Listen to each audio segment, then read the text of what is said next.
The Manor of Noises. It was a rather strange night in Foodland. Up at Toadstool Manor, Mayor Mushroom had been woken up several times. What is happening? He thought to himself, as he grabbed his dressing gown and slippers before going downstairs to investigate. The mayor tried to remain calm and quiet as he could, so he could pinpoint where the sounds were coming from. The noise was coming from outside. It was the sound of a go-kart being pulled out of his enormous garage. The mayor opened the door to find his go-kart driving itself around the grounds. But the really spooky thing was that nobody was in the driver's seat. The go-kart was going in big circles. The mayor had to rub his eyes to make sure he wasn't dreaming. His go-kart really was making donuts in the middle of his giant lawn. "Stop that! Stop it now!" he yelled at the top of his voice. But no matter how much he shouted, his go-kart just kept on going. Then the go-kart did the most extraordinary thing. It began to float up in the air. "Stop! Come down!" shouted the mayor. "Come back!" The mayor's cart floated higher and higher and higher. Up and up and up it went. Mayor Mushroom could see the silhouette of his cart under the full moon.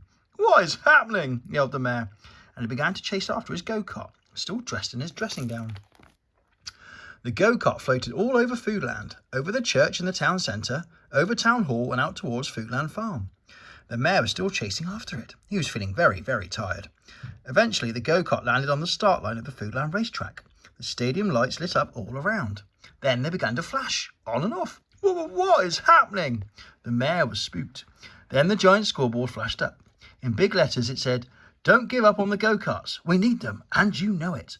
The images of the go-kart Grand Prix from the past flashed up on the giant screen. The mayor could see the fans cheering loudly. "Don't ban the carts! Don't ban the carts!" they shouted. Then the crowd began to chase after the mayor.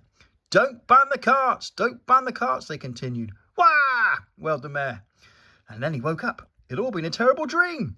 The dream made the mayor realise that he was making the wrong decision. "Foodland needs his go-karts," he thought to himself. So the next morning, the mayor appeared on TV again.